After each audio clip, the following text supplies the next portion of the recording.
सभी साथियों को नमस्कार। मैं निर्मल कुमार आज के इस लाइव कार्यक्रम में आप सभी साथियों का स्वागत करता हूं। और जैसा कि आप सबको पता है कि आज लाइव आकर के चर्चा करने के पीछे जो खास मकसद है वो मकसद है कि पिछले साल 2022 में खरीफ 2022 की फसल बीमा को लेकर के और खरीफ 2021 की क्रॉप कटिंग रिपोर्ट को लेकर के अखिल भारतीय किसान सभा के आह्वान पर जिले के किसानों ने लगातार लंबा संघर्ष किया। 137 दिन धरना प्रदर्शन, घेराव, पड़ाव, ये सारी चीज़ होने के बाद भी जब क्रॉप कटिंग रिपोर्ट सरकार ने हमें नहीं दी, ऐसी स्थिति में अंत में जाकर के चक्का जाम का निर्णय लेना पड़ा और चक्का जाम भी लगातार 58 घंटे चला। तब जाकर के राजस्थान की सरकार ने, भारत की सरकार ने, जो दोनों ने ही संयुक्त रूप से एक रोक लगा दी थी कि क्रॉप कटिंग रिपोर्ट सार्वजनिक नहीं की जानी चाहिए। इसके ऊपर बहुत बार गंभीरता से हमारी चर्चा हो चुकी है, जिसको लेकर के अभी हम दोबारा इसको रिपीट नहीं करेंगे। क्रॉप कटिंग रिपोर्ट लेने के समय राजस्थान सरकार के प्रतिनिधि, जिला कलेक्टर और पूरा जिले का प्रशासन, उनके साथ लिखित में हमारा एक समझौता हुआ था कि क्रॉप कटिंग 18 जुलाई 2022 को समझौता हुआ था कि हम 22 जुलाई को क्रॉप कटिंग रिपोर्ट जिले की खरीफ 2021 की उपलब्ध करवा देंगे और फसल बीमा क्लेम भी चूरू जिले का क्रॉप कटिंग रिपोर्ट के अनुसार ही देंगे। मैं आप सारे साथियों की जानकारी के लिए ये बताना चाहूँगा कि उस समय समझौते के अनुसार हमें एक प्रतिवेदन जिला कलेक्टर को इस बात का देना था कि चूरू जिले के किसानों को क्रॉप कटिंग रिपोर्ट के आधार पे अब से पहले जितनी बार भी क्लेम मिला है उसका आधार भी क्रॉप कटिंग रिपोर्ट रहा है, नहीं मिलने का आधार भी वही रहा है, तो उसी क्रॉप कटिंग रिपोर्ट को मान्य की जा करके क्लेम दिया जाए।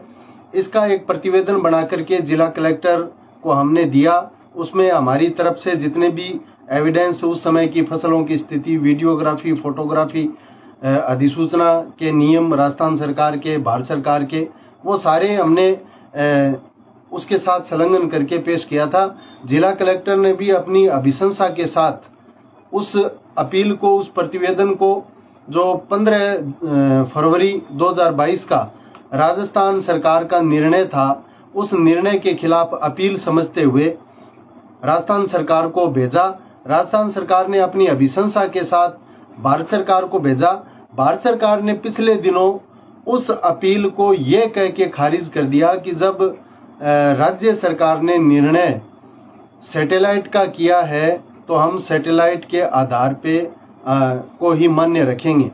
उसी का असर है कि अभी राजगढ़, चूरू, सरदार शहर, सिद्धमुख, इन तहसीलों के खरीफ 2022 के फसल बीमा जो पिछले दिनों जारी हुआ है, 23 मार्च को जब जारी हुआ, उस समय बहुत सारे पटवार हलकों का फसल बीमा क्लेम आज भी जारी नहीं हुआ है। बीमा कंपनी ने ऐतराज पेश किया है कि यहाँ पर जो क्रॉप कटिंग रिपोर्ट है उसमें कुछ फसलों का जो खराबा ज़्यादा आया, उसके ऊपर ऐतराज है कि यहाँ पे खराबा ज़्यादा आ गया, क्रॉप कटिंग एक्सपेरिमेंट है वो सही तरीके से हुए नहीं है। उनके ऐतराज़ में ये भी शामिल था कि जब क्रॉप कटिंग करने के लिए गए तब हमें जान से, हमारे साथ मारपीट की गई, गाली गलौज की गई और जान से मारने तक की धमकी दी गई। इस तरीके का एक आधार इन्होंने बना करके मांग की है, वो मांग की है तकनीकी मापदंडों से इनका आकलन किया जाए। तो तकनीकी मापदंड क्या है? तकनीकी मापदंड जैसे इन्होंने खरीफ 2021 में अपनाए सैटेलाइट का, उसे तकनीकी मापदंड इन्होंने माना है। तो उस आपत्ति के खिलाफ भी हमारा संघर्ष है, वो जो महापंचायत का निर्णय है उसके अनुसार हम और तेज करेंगे। तो इन सारी परिस्थितियों के बाद हमने 3 मार्च 2023 को तारानगर की कृषि उपज मंडी में महापंचायत की थी। जिले के नेतृत्वकारी साथी उसमें आए थे। उन तमाम साथियों से सलाह मशविरा करने के बाद में हमने तय किया कि शहीद आजम भगत सिंह, राजगुरु सुखदेव सिंह के शहादत दिवस के अवसर पर 23 मार्च को हम राजस्थान सरकार के मुख्यमंत्री, देश के प्रधानमंत्री और बीमा कंपनी SBI जनरल इंश्योरेंस का पुतला दहन करेंगे। तो सभी जगह जहां जहां संभव था, हालांकि खेतीबाड़ी का समय था, फिर भी साथियों ने इस कार्यक्रम को किया और उसी महापंचायत में हमने आह्वान किया कि 23 अप्रैल को हम सुबह 10 बजे से 12 बजे तक का चक्का जाम हम करेंगे। साथियों, हम अच्छी तरह समझते हैं कि इस तरीके के आंदोलनों में आंदोलनकारियों को भी परेशानी होती है, आम जनता को भी परेशानी होती है, लेकिन राजस्थान सरकार और भारत सरकार दोनों ही बीमा कंपनियों की तरफदारी में लगी हुई है। किसान की दुख तकलीफ को इन्होंने समझने की कोशिश नहीं की।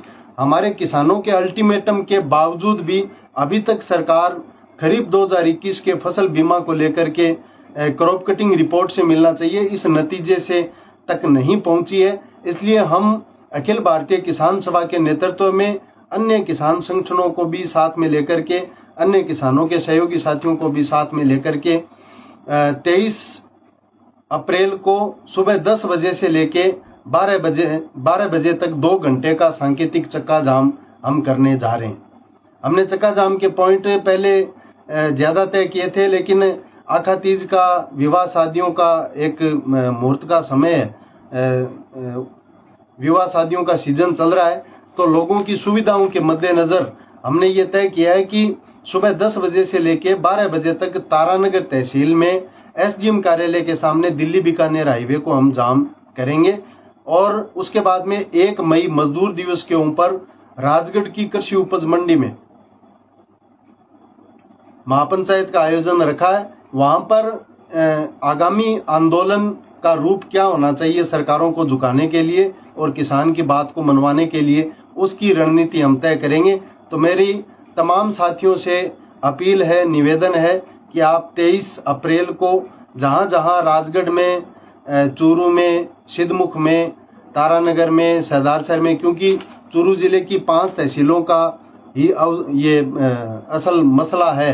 हालांकि मसले आगे से आगे जुड़ते जा रहे हैं, मसले पिछले हल नहीं हो रहे हैं। हमारे रबी 17 से लेके 20 तक बहुत सारे किसानों का प्रीमियम बैंकों ने काटा नहीं, उनका अभी तक कोई हल है वो सरकार के स्तर पे, प्रशासन के स्तर पे नहीं हुआ है। बहुत सारे किसानों का प्रीमियम काटा लेकिन पोर्टल पे अपलोड नहीं किया, उनका मसला भी अभी तक हल नहीं हुआ है।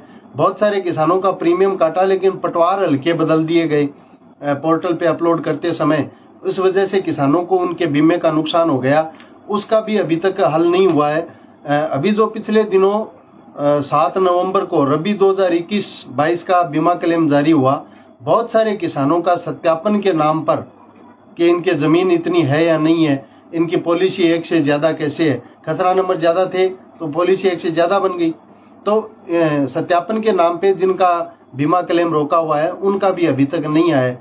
जो बंद खाते हैं उनका भी बहुत धीमी गति से क्लेम है वो डाल रहे हैं। इन तमाम मसलों को लेकर के हम 23 अप्रैल को, और अभी खरीफ 2022 का भी जो क्लेम आया है वो बहुत सारे किसानों का अभी तक नहीं आया। जहां तक मैं समझता हूं लगभग 30-40% लोग ऐसे हैं जिनका अभी भी वो बीमा का इंतजार कर रहे हैं। तो इन तमाम मुद्दों को लेकर के 23 तारीख को सुबह 10 बजे आप तारानगर के SDM कार्यालय के आगे और राजगढ़ के जो चक्का जाम के बिंदु हैं वहां सिद्धमुख में, चूरू में, जहां जहां साथियों ने आह्वान किया है, आप अपनी उपस्थिति दर्ज करवाएंगे। और 1 मई को राजगढ़ में जो हमारा पड़ाव लगातार 18 जनवरी 2023 से लगातार चल रहा है, रात और दिन का पड़ाव, उस पड़ाव स्थल के ऊपर महापंचायत का आयोजन किया है, वहां पर भी आप पहुंचेंगे। इसके साथ साथ श्रमिकों के संबंध में हमने पिछले दिनों आप लोगों से ये अपील की थी कि किन किन लोगों के आवेदन किए हुए हैं श्रमिक कल्याण सहायता के रूप में, वो चाहे शुभ शक्ति के हों, चाहे छात्रवृत्ति के हों, चाहे मृत्यु दावे हों, उनके जिनके बकाया हैं उनको भी चिन्हित हम कर रहे हैं। और आने वाले समय में जिस तरीके से हमने निर्णायक संघर्ष फसल बीमा के आंदोलन में किए हैं, उसी तरीके से हम मजदूरों के ये लाभ जो तात्कालीन वसुंधरा राजे की सरकार के समय 2017 में बंद हो गए थे, उसके बाद में 2017 और 18 जो आम चुनाव हुआ उस दौरान चूरू तहसील के लोगों को ही मात्र लाभ मिला, अन्य तहसीलों को नहीं मिला।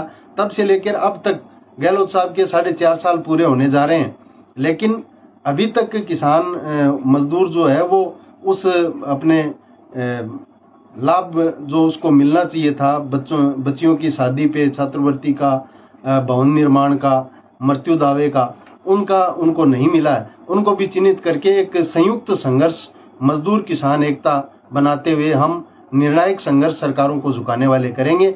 आप सभी साथी इन संघर्षों में, इन कार्यक्रमों में अपनी सक्रिय भागीदारी निभाएंगे। इन्हीं निवेदन के साथ, इन्हीं उम्मीद के साथ आप सभी साथियों का बहुत बहुत धन्यवाद। किसान एकता जिंदाबाद, मजदूर किसान एकता जिंदाबाद, अखिल भारतीय किसान सभा जिंदाबाद। धन्यवाद साथियों।